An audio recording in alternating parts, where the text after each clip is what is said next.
Thomas and Percy were collecting important post for Christmas. "Driver said there's lots of post for the village," said Thomas. "I'll need an extra truck for it all." Percy was feeling left out. "It's not fair. You're not leaving any post for me." But Percy's chance had come. "There's been a change of plan," said Thomas's driver. "The Fat Controller needs us at the big station. Percy, you are to take Thomas's train to the village." Percy was delighted, but Thomas was sad. "I won't be able to say Happy Christmas to all my friends." "Don't worry," said Percy kindly. "I'll do it for you." "It's not the same," sighed Thomas. He was still thinking about the difficult bend. Thomas went too fast and gave the coaches a mighty biff. The carriages rolled along the line and bumped into James. "Watch what you're doing," James snorted. "Sorry," Thomas puffed. Thomas was missing Annie and Clarabel. He would never have biffed into them. Soon Thomas was on his way to pick up the workers at the new station. Difficult bend, he puffed nervously. The difficult bend came nearer and nearer. Thomas was supposed to slow down, but he wanted to get past the bend quickly. So Thomas went faster and faster. The carriages rattled and shook. Soon be over, Thomas said to himself. And it soon was.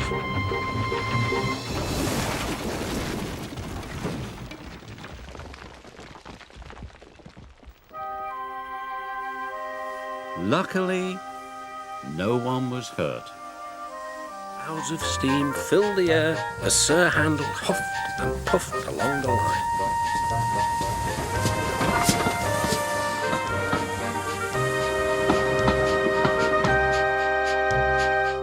He was still cross when they reached the top station. Sir Handel was hoping for a rest, but his driver thought otherwise. "We'll leave the coaches now and fetch some trucks from the quarry." "Trucks!" snorted Sir Handel. "Trucks! I won't, so there." Sir Handel was about to cause a great deal of trouble. "Told you," said Sir Handel. Oh, it wasn't a dumping place. It was a railway line. Oliver had been repaired and Thomas was bringing him back to the dig site. Max and Monty are good, hard workers. But just remember, it's better to let them compete against each other than to try and beat them at their silly games. OK, Oliver. Thanks for that. I'll bear it in mind from now on.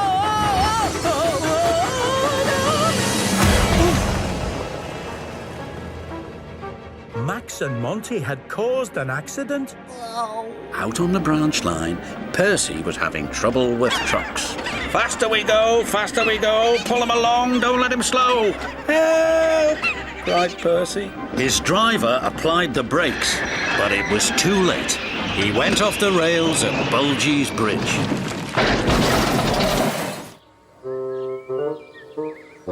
Luckily, no one was hurt. Bertie arrived and was pleased Percy was all right, but he was also very cross. "You've blocked the road," Bertie snapped. He was worried he wouldn't get the gentlemen of the railway board to the demonstration on time. Finally!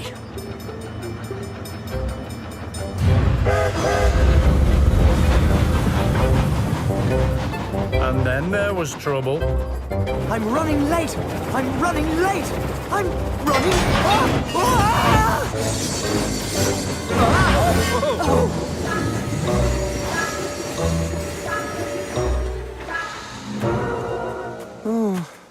One of Connor's coupling rods had come loose, and he'd nearly been derailed. Maybe I was going too fast. Poor Connor had to be taken to the steamworks, where the engineers quickly replaced the damaged coupling rod. But Connor was not happy. Bill tried his best to get on with his work, but the troublesome trucks had spotted a chance for a tease. Poor Bill, he works, he suffers, while Benny's twin gets brand new buffers. This made Bill very cross. "I might not have new buffers," he said, "but I still know how to biff a truck." Mavis cried. But it was too late. Ben puffed into the quarry with his shiny new buffers just in time to hear, "Bust my buffers!" cried Bill. "I think you have," said Ben. When the Fat Controller arrived and saw Bill's broken buffers, he was not happy. "You have behaved badly, Bill," the Fat Controller said. "Do you have anything to say for yourself?" "Yes, sir. I'm sorry, sir," said Bill. "Before you get new buffers," the Fat Controller continued, "I want you to think about what it means to be a responsible, reliable engine." "Yes, sir," answered Bill meekly. Thomas and Edward puffed up to the water tower. Edward tried to stop wheezing, but he couldn't. "What's the matter?" asked Thomas. "You don't sound well." "I can't seem to get up steam properly," said Edward. "But I'll manage. Don't tell anyone, Thomas." Thomas wasn't sure about this. "I don't want the Fat Controller to know," hissed Edward. Thomas could see Edward was worried, so he agreed. He hurried off to shunt Edward's trucks. Edward followed slowly to the docks. No! Thomas! Watch out!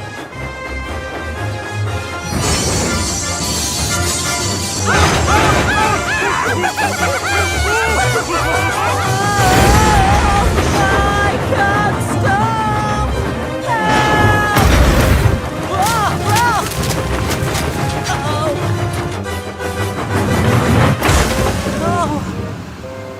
Luckily, nobody was hurt. Once again, Thomas, you have caused confusion and delay. I didn't mean to, sir. But Bertie had been teasing me, and I was still feeling cross. Which means you weren't paying attention. That's how accidents happen. Yes, sir. I'm sorry, sir. Out of my way! Express coming through! Out of my way! Mail coming through! But Gordon didn't get out of Percy's way. Suddenly, Percy was worried. Oh my! Oh no! Oh help! Whoa! Oh! Whoa! Gordon swerved and swayed into a siding. He bashed the buffers and toppled off the tracks. Percy felt terrible. Now he didn't feel bold at all. He felt very silly. Thomas puffed as fast as he could, but he wasn't watching where he was going. Thomas didn't notice that the points had been changed. Thomas puffed into the sidings and biffed into the buffers. Sticky toffee splattered everywhere. "Oh no," moaned Thomas. "I can't give the children train rides when I'm this messy. If only I'd been thinking about what I was doing." Then Thomas saw an old line. This gave him an idea. "A shortcut," puffed Thomas. "If I go that way, I can still get the toffee to the party on time." Oh my! Look at that! Just wait till you see inside. It's... Stop! What's the matter? Just stop!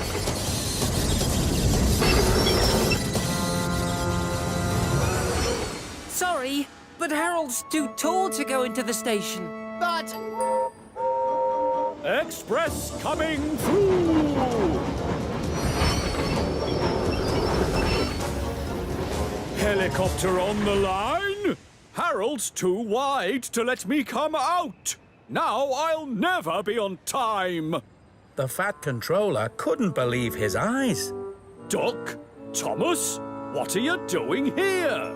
We have to collect the engineer who's going to fix Harold, sir. What nonsense! The engineer is waiting for Harold at the search and rescue centre.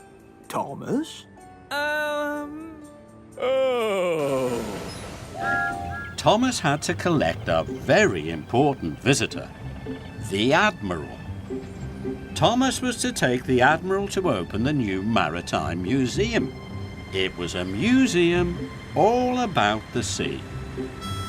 Salty was excited. The Admiral is always looking for the lost pirate treasure of Sodor, he said. Pirates? Scoffed James. Treasure? Huffed Emily.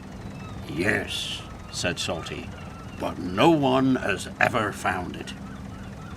Salty told them that there were 3 clues. First, find the eagle of the mountains.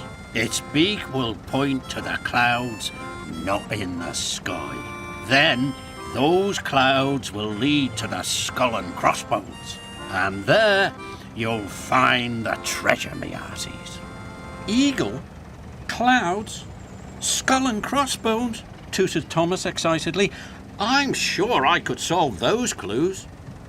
Emily and James thought it was all nonsense, and that made Thomas cross.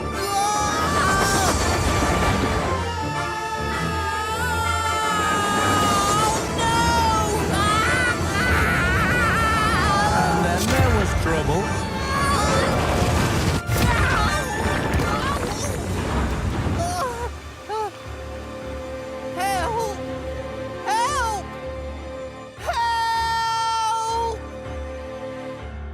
Meanwhile, Philip had delivered his empty trucks and was making his way back to the shunting yard again. Oh, somebody help me! Hello? Who's that? Thomas? James, what are you doing up there? Oh, it's you. Oh, I've had an accident. Ah! An accident? Don't come any closer! I think I'm gonna fall! Quickly! Get help!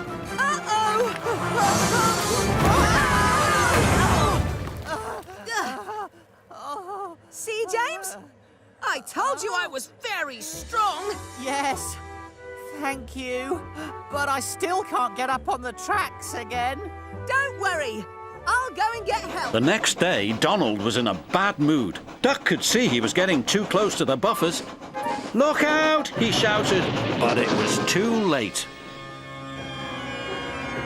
Donald's driver was very cross. This wouldn't have happened if you were working with Douglas, he said. Donald knew he was right, and Duck knew he couldn't pull Donald back onto the rails. So he went for help. Douglas was sadly finishing his work as Duck steamed into the depot. Donald's in trouble, said Duck. Donald in trouble, Douglas cried. I'm on my way. And he steamed off as fast as he could. The Fat Controller came to the sheds. I need an engine to collect the Queen of Sodor. Who's the Queen of Sodor? A leaky old barge, replied the Fat Controller. She needs to go to the workshops. It's dirty work, I'm afraid. Just then, James shunted into the sheds. This gave Gordon an idea. Is collecting the Queen of Sodor important work too? Very important work. Do I have a volunteer? Very important work, exclaimed James. I'll do it. Then it's settled. She's waiting at the canal. Thank you, sir, said James. Gordon was delighted. His plan was working. Oh, it's you. I'm sorry for what I said earlier. I thought you were taking one of my coaches, and I've very important passengers to collect, and it's my... Bless you. Oh, how rude of me. I should introduce myself. My name's Duchess. Duchess of Loughborough. And mine's Thomas. Thomas of Sodor. Now, where was did I... Are you all right? What? Oh, no, there's still so much to be done. Getting cleaned, polished, finding my coaches, filling up with coal and water, getting polished, picking up my very important passengers. I'm sure I've forgotten something. Oh, did I say getting polished? All done now, Your Grace. What? Oh, thank you. And thank you for letting me go first, Thomas, of Sodor. Bye. Where are my coaches? Oh, I remember. Later, at the transfer yards, Thomas was waiting for Duncan. Duncan puffed in. "Is that all the logs you can pull?" teased Thomas. "James is waiting for me at the wharf. I can't wait for you all day." That made Duncan cross.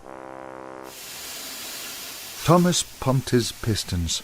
His trucks were now piled with logs and he was ready to leave.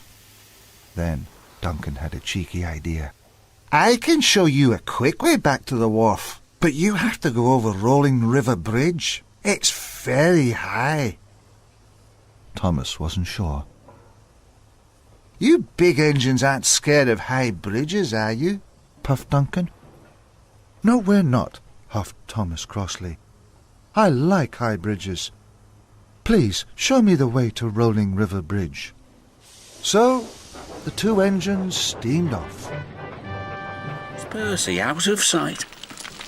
When one rock fell, then another, and another.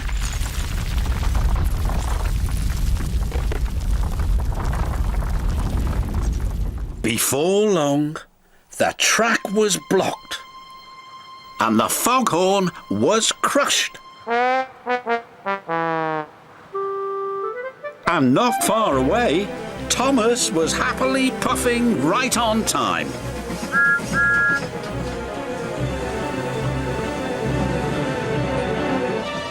"I can't see a thing," said Thomas. And then, before he could even think of anything else... "Bust my buffers!" cried Thomas. "What happened to the foghorn?" That day, everyone wanted the chance of a last ride. The passengers joked and sang, but Toby and his driver wished they wouldn't.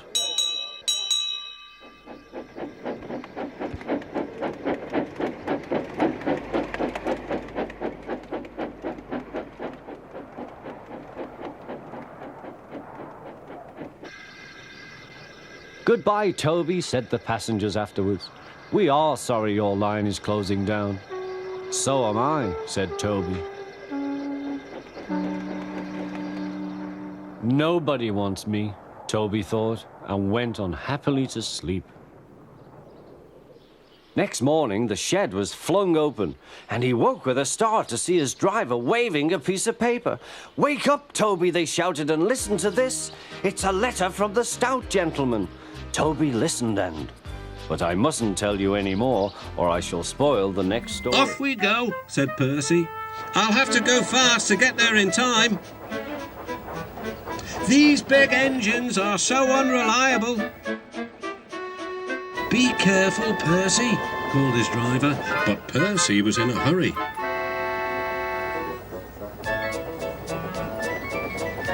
He didn't see that the points had failed and that he had been diverted into a siding. "Look out, Percy!" shouted his driver and applied the brakes, but it was too late. The driver and the fireman had jumped clear, but squashed fruit squirted all over Percy.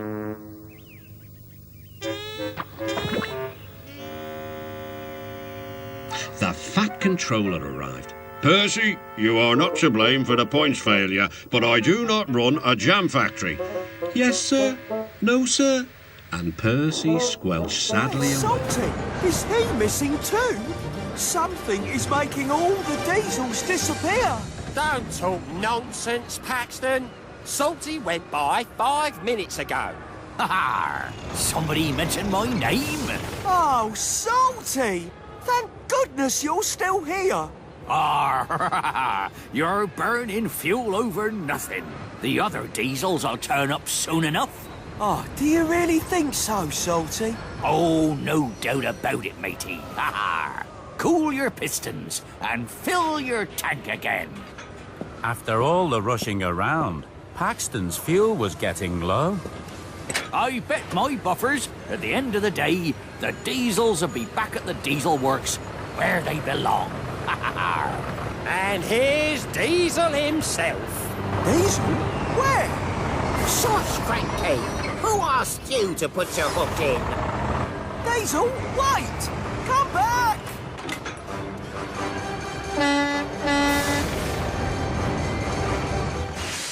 Hi everyone! If you like what you saw, make sure to subscribe so that you don't miss another video featuring me and my really useful friends. See you soon!